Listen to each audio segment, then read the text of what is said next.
Well, hello everyone, and welcome to another episode of Harebrained Games. Today we're going to do a review of Last Light by Grey Fox Games, designed by Roy Kennedy.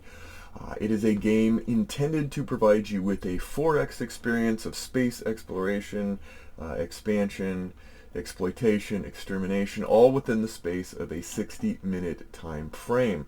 I have the base version, which is 2 to 4 players. Let's get right into it. Okay, let's take a look at what comes in Last Light by Roy Kennedy.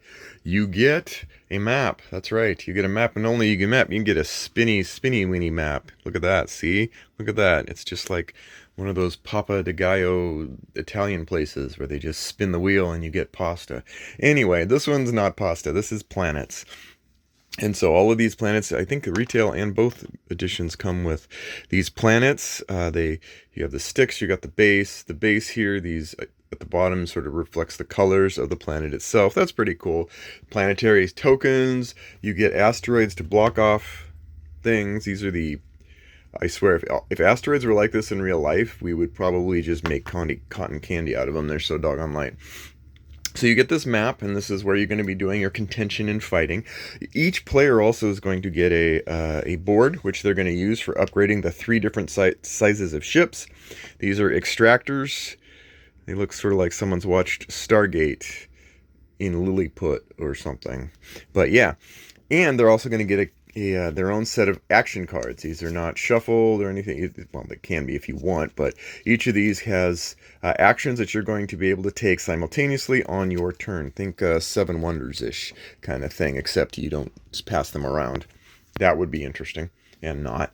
You also get a variety of tokens. You've got, each of these planets has a semicircle of love, where actually you've got rare and regular planets, and then as you explore, you're going to get an immediate bonus and the ability to mine these planets for resources. And speaking of resources, you have these cylindrical time capsules things. They've got 3 colors. You've got bland, you've got purple, and you've got yellow.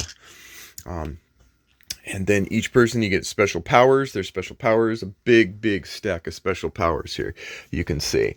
And many of them are warp speed, because most of the pieces that I've got right now are warping madly. More so than usual with most games. And you have other cards, other accoutrements. Basically, that's it. You've got a few other things. You've got these. These represent light.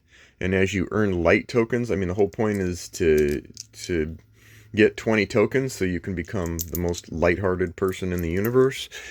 And these are more light. So, yes, you can kind of see. Very plasticky. And then you've got these damagey-like tokens. You've got tracking tokens. Basically a variety of different things that all meld into what is intended to be a condensed 4X gaming experience. You also have the manual. Recommend people not to use this. Recommend that they download the upgraded one. There's some pretty pivotal information that's missing, like there's supposed to be tokens there. It's weird. There's a couple places where there's pretty important information that needs to be called out. But in general, it's basic enough. It does the job. I mean, this is meant to be a simple game, and so it generally does its best to keep things simple. And that's it. That's what comes in Last Light. Now let's give you an example of play. So the purpose of the game is to win. You win by scoring light points, so that you can be, so winner gets to buy a light bright, and the loser has to sit on that. I'm kidding. That's a house rule variant, not recommended. Anyway, the idea is, on your turn, each player, and this is set up for a 3-player game, and each color starts in, this is their space planet. This is the spaceship USS Pizza. And you've got 3 different ways that you can mine. The idea is you mine resources, all of the basic stuff you can do. You can command ships and move them. You can trade, which is resource switching. You can mine. You can research, which is pretty cool. You can construct ships, and then you have the refresh token. What it all means in a contiguous experience, we'll find out now. What you're doing is, I'll just give you an example here. At the start of every round, or even during the round, you're going to have this configured in a certain way. Everyone's got their home base. Everyone's got a ship and an extractor to begin with. For example, purple here is going to say, you know what, I'm going to trade resources. No, he's not. A trade basically lets you pick one of 2 things to do that involve the economy. Trading, obviously, the gray is boring, purple is cool, and golden something is mega cool. And again, light is fat. Light is the ultimate resource here. You want to be light on your feet. And then refresh, we're not going to do that first. That's a tricky one. But say, for example, we did command. We're just going to show you these things. Let's just do it. So you've got, we're not going to do that. We're going to do construct, except we don't have resources. We're going to pretend. Let's pretend we do. Okay, when everyone has selected their card, they flip them over. We see that we have 3 different actions. All but one of those actions you can pretty much do simultaneously. There's very little reason to have to do things sequentially until it's time to command. So for example, we have trade. Well, I'm going to grab 2 of these, and look, now I have more resources. And then, but if I wanted to trade it for purple, why? Why do we have resources? What does it matter? Well, because at some point we're going to be building these. We're going to have special abilities that trigger when we're building ships.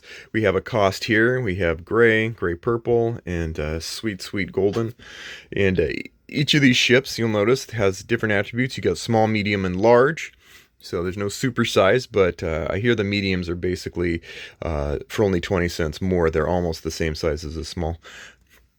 So you build these and you put them out there and you move them out there. They get 1 move, 1 range, one shield, or 1 move, 1 shield, and then you get like range, etc. So all of these come into play. This is basically the intensive point. The total point of the game is doing these things over and over and over. So for example, we traded here. Yay, we got resources. Here, we're going to do command last. We're going to do construct. Well, I can build ships in my sector by paying their cost. Well, I'm going to pretend I got this. I'm going to use this, and I'm going to build a ship. Look at that. They're right there. Yay. I can also always, for free, build an extractor wherever it's allowed. So I'm going to build one here. Look at that. Now when I mine, I'm going to get extra resources. Look how fast this is going. Faster than light. Well, it is the speed of light.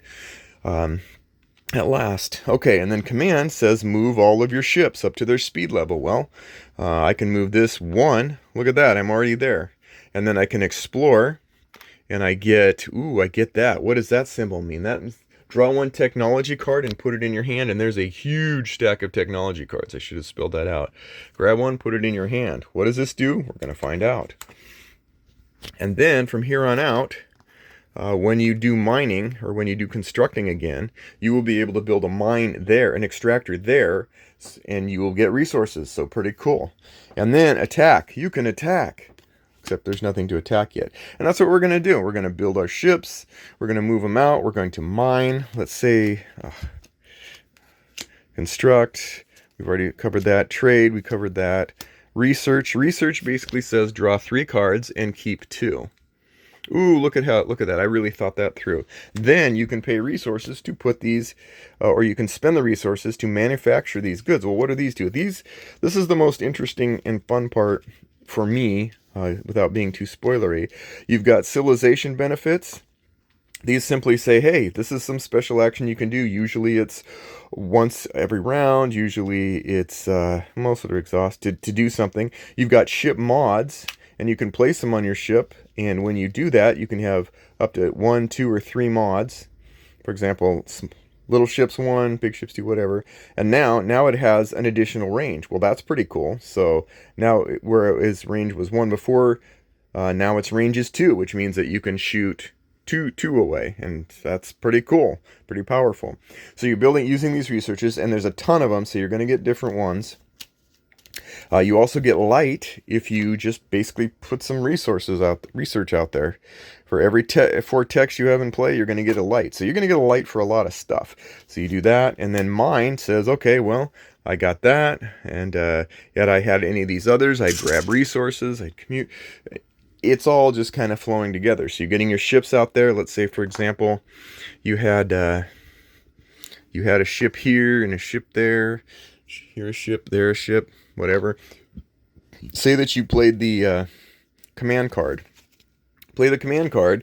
Well, you can move or not move, and then you can attack. If you and everybody else that plays a command card at the same time, and this is where it gets a little tricky, so pay attention, class. You don't get to just attack, like attack whenever you want in any turn. You have to play this card to attack ships. You can't defend unless, well, you're basically always just attacking. So if someone else plays a command card and you and them have ships together and you're going to attack each other, great. You attack each other simultaneously. You attack based on the number of dice you roll is determined by the size of the ship. There's a lot. Look at that. Triple hit, and special abilities. There's certain cards that will give you bonuses. Let's see if we can find some of those here. Whee! Oh, what the heck? Yeah, so there. Ship ability. So, Death Blossom. All right. So when you land and get it, this is exploding dice. So roll it again, and it's a miss, etc. But if you get certain cards with abilities, you can trigger abilities on the ships. You don't trigger them deterministically. You have to wait until you get that die roll. But there's a generally large chance of success or good things happening in combat. And so if any of these had not played any command cards, then whatever they did, they're just sitting ducks. They're like, hey, boom, boom, you're out. And it goes into the graveyard. Here. But if there were, then if for example, a command card had been played by red, then red would do the same thing and fire back with their firepower, and the results are what they are. Damage is tracked. You can use damage tokens to keep track of it.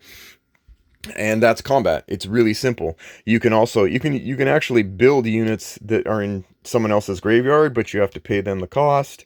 If you get enough ships here, you get light, because it's all about the light. In the end, it's all about seeing the light, and that's combat. That's the basic sense. The only other thing that's interesting, a little bit trickier here, is there's a couple of things. One is everyone can take one goal.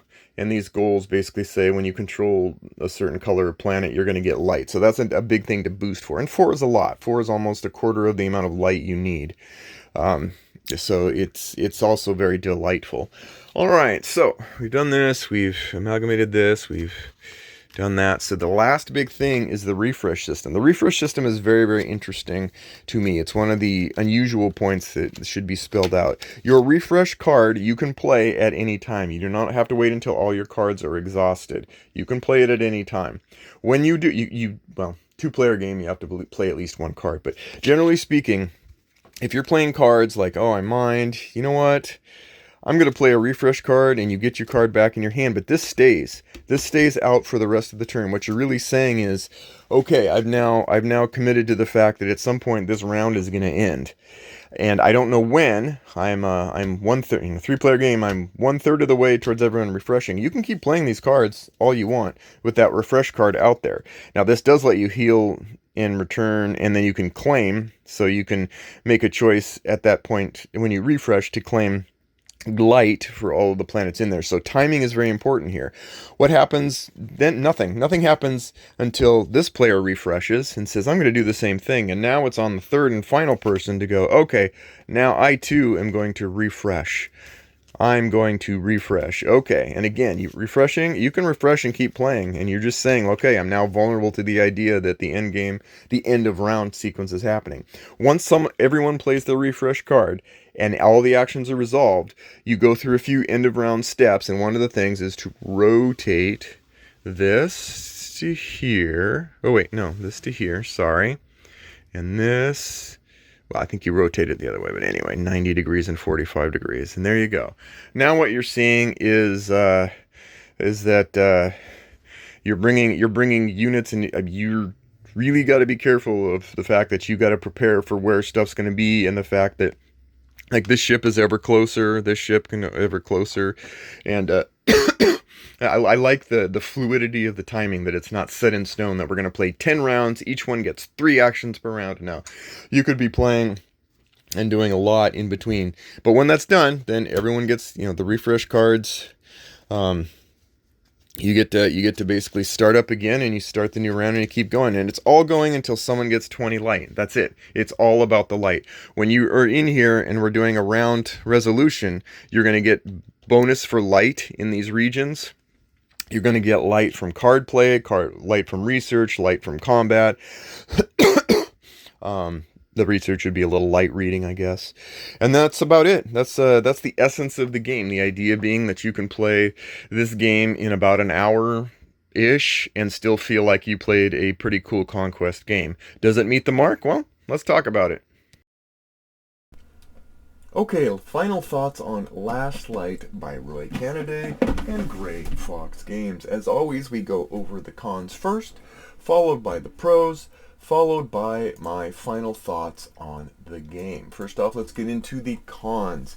I would say that personally that the components themselves are a mixed bag. Some of it I think is poor, some of it I think is reasonably okay, and some of it I think is great. So we'll get into it first. I think the card stock for the special powers and the research cards, very flimsy, very warpy. It's rare to have a game with such warpiness on the cards themselves. Usually boards can warp, etc., but not usually the cards to this degree. So I have plenty of games, so I can't blame it on my humidity here or whatever. It's just simply a fact that they just are kind of chintzy.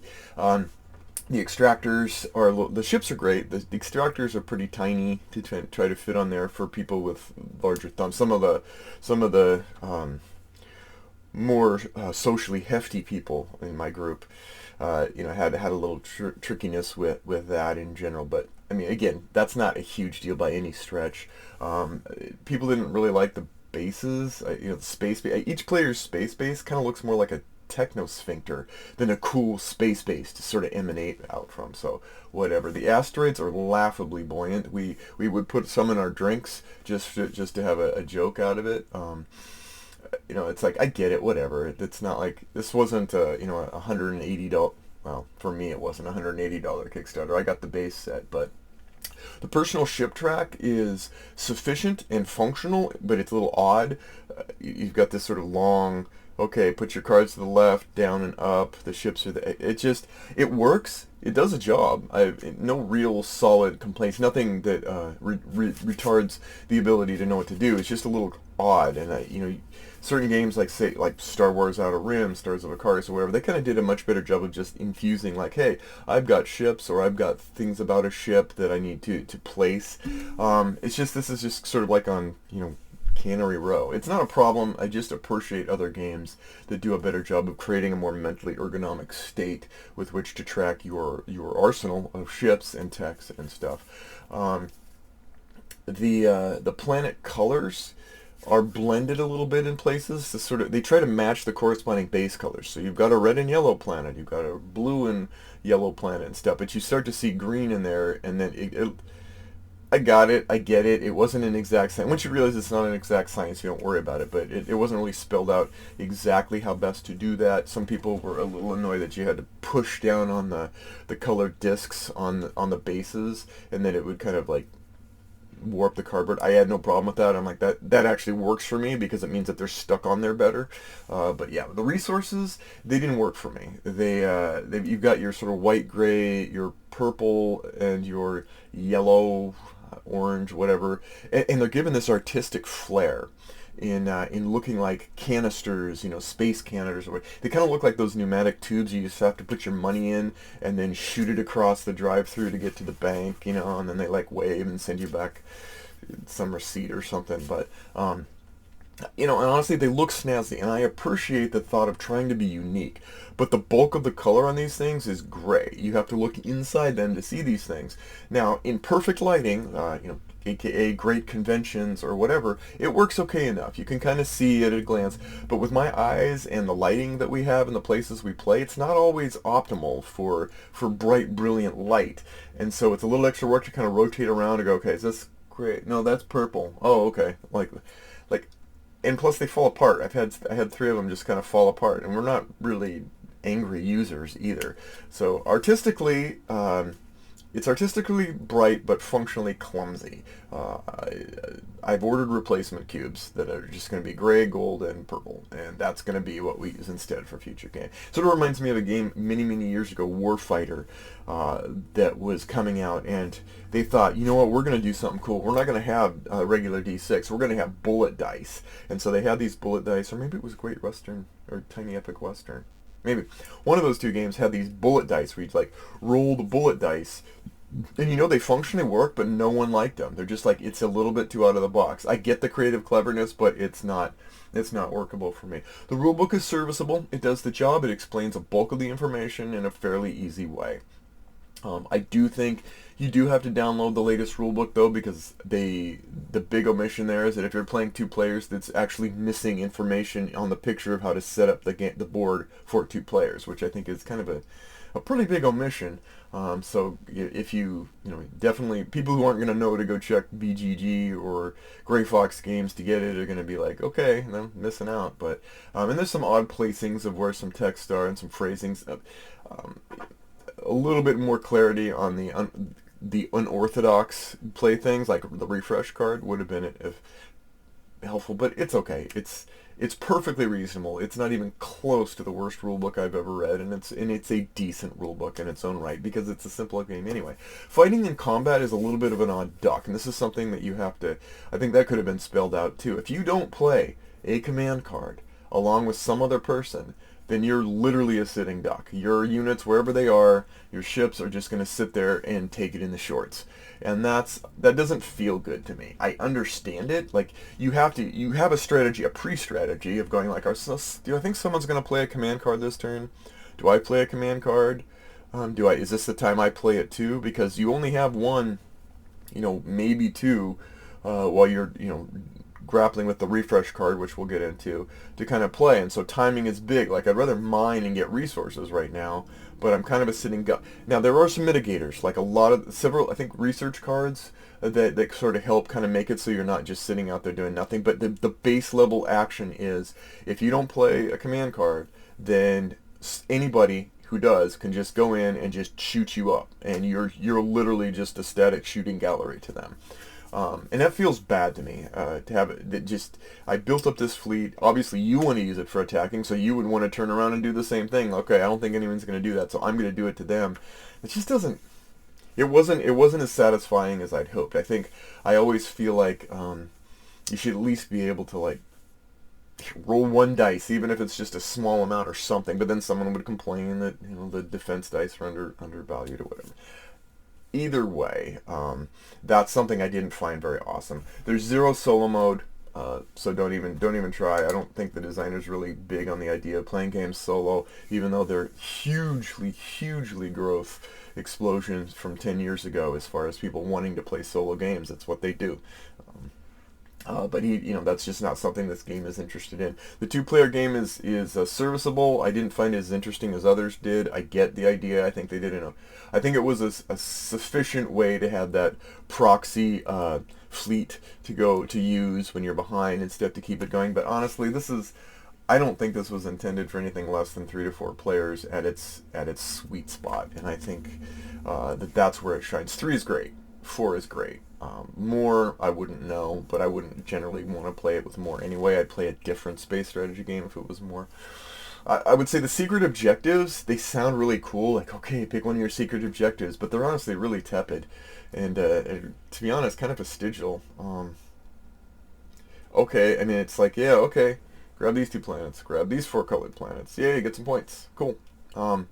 There's nothing really clever about them, and so I honestly didn't know. I mean, I guess they add to it. They help speed up the game, I guess. I'm like, okay, well, I'll just aim for these planets because this variety of planets I placed out here randomly for this game, this seems like the better objective and whatever. It's just there's sort of like little fanfare to what they require and little fanfare to what you get from them. So I think it's one of the more uninteresting ways to earn light, to be honest. So, and honestly, the game tray in the box I ditched, but then I ditch most game trays anyway because there's a certain way that I like to set up games for expediency in pulling them out and getting playing.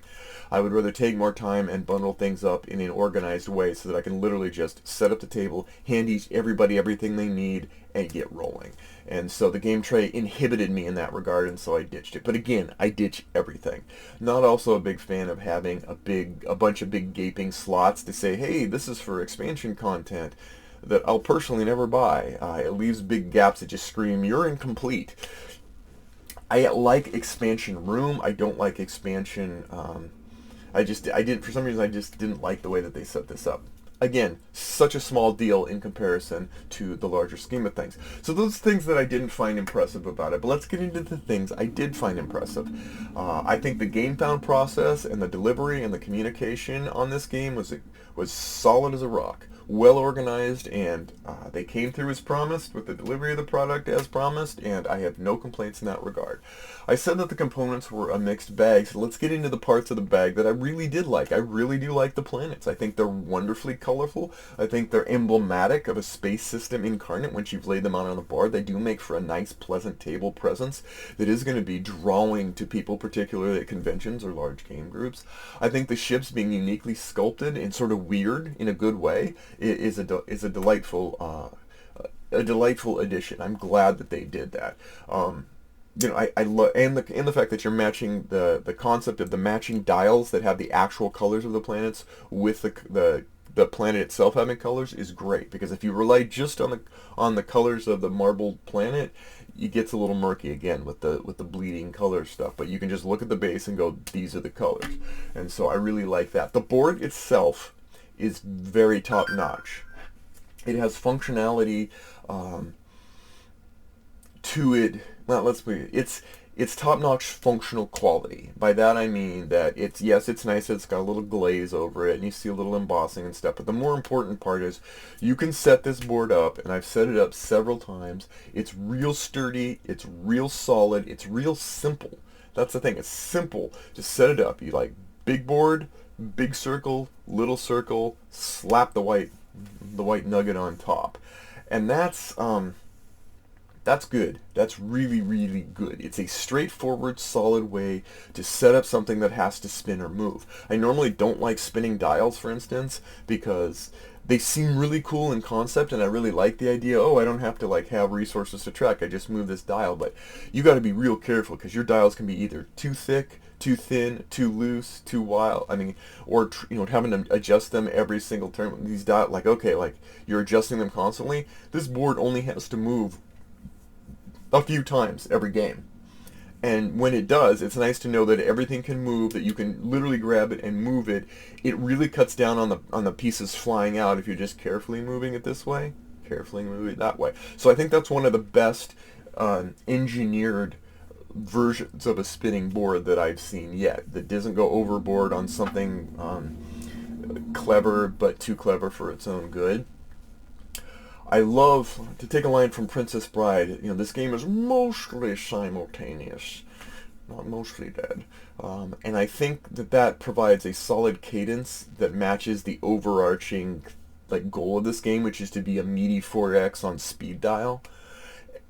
It's nice it's not fully simultaneous. In Seven Wonders, for example, in other simultaneous games, there's very little in the way of, okay, I did my thing.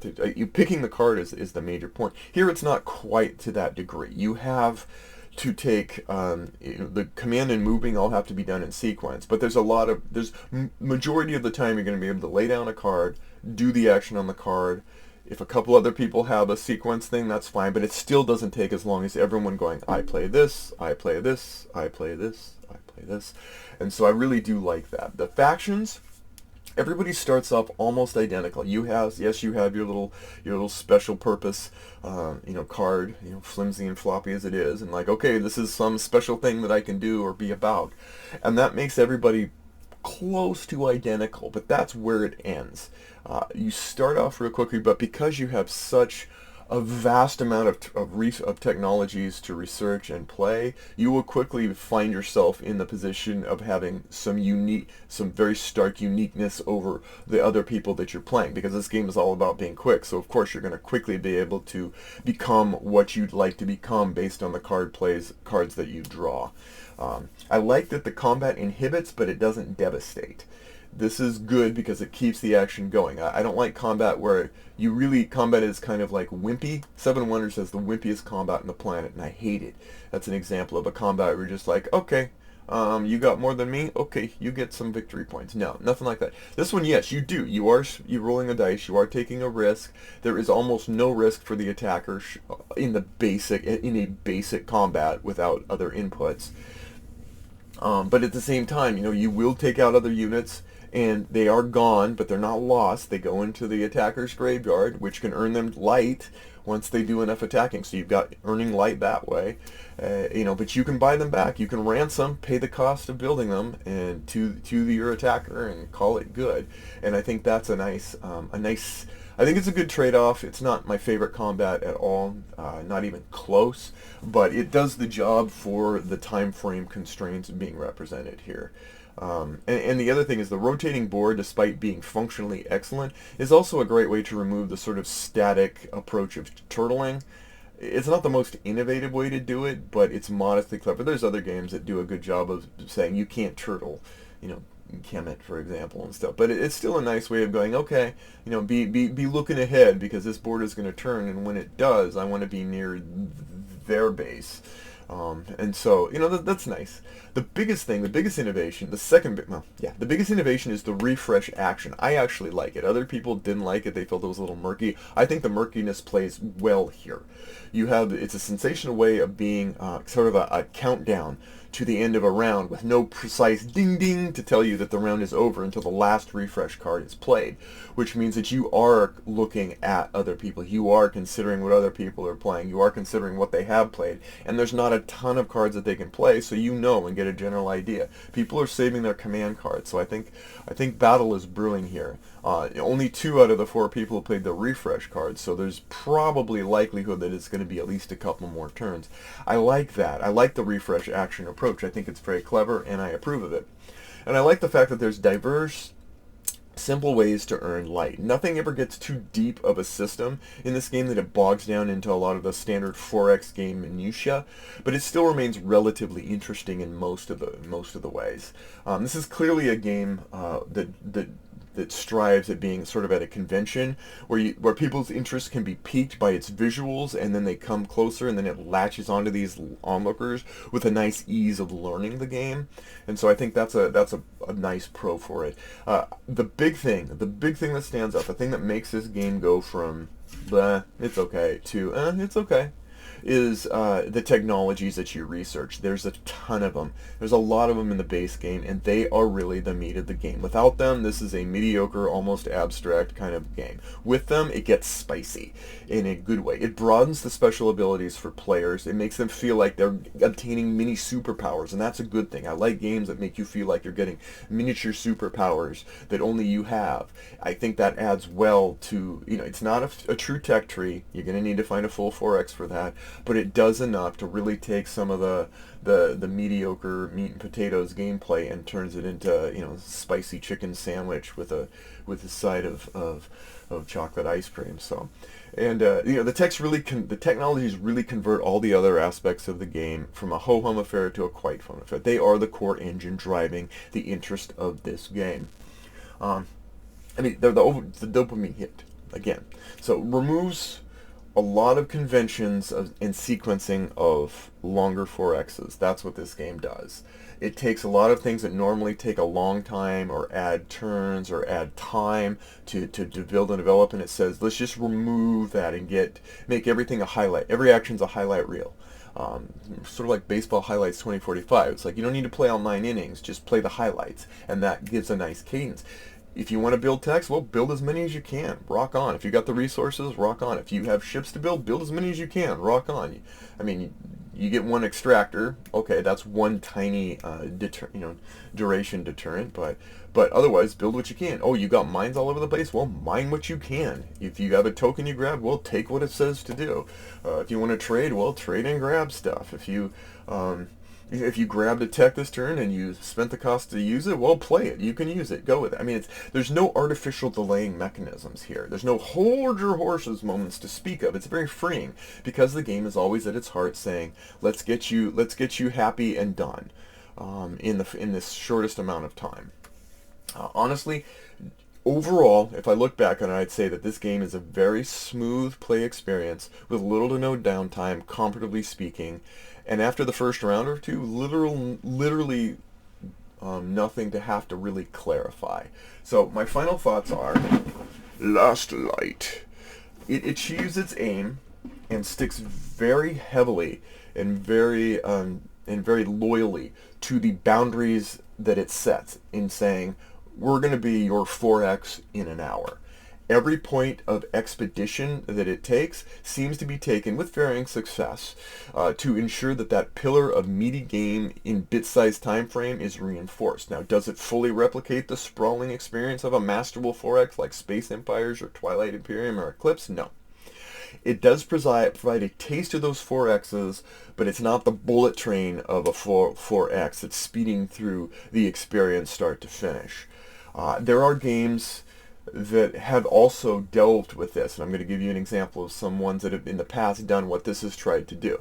The best game in an hour or so, maybe 90 minutes, that you'll ever play, that I've ever played, is a game called Imperium Contention. 100 times out of 100, I will play that game because it takes everything. You get the full experience of a 4X, in my opinion, in 60 to 90 minutes, and it has a solo mode. It has legacy mission mode. It has everything in it.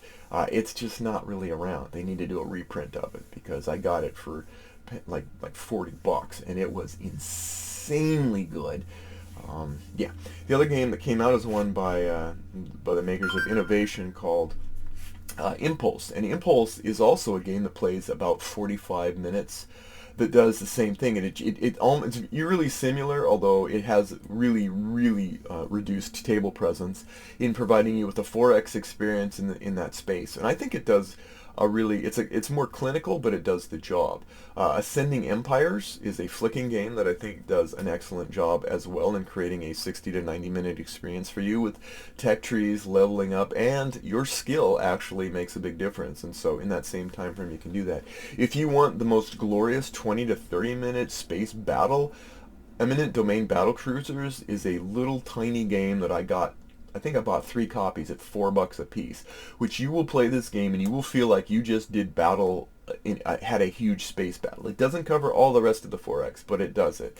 And then the Silver River is a game similar 60 to 90 minute time frame, and it gives you a very meaty experience. Let's say 90 minutes minimum. It's a little bigger. It's probably not quite a competitor because it isn't a 60 minute let's race you through, but it is a simpler version that kind of does the same concept of taking a large scale 4X battle and distill it through. So if I had my choice, it'd be Imperium Contention and Silver River. The others are good options.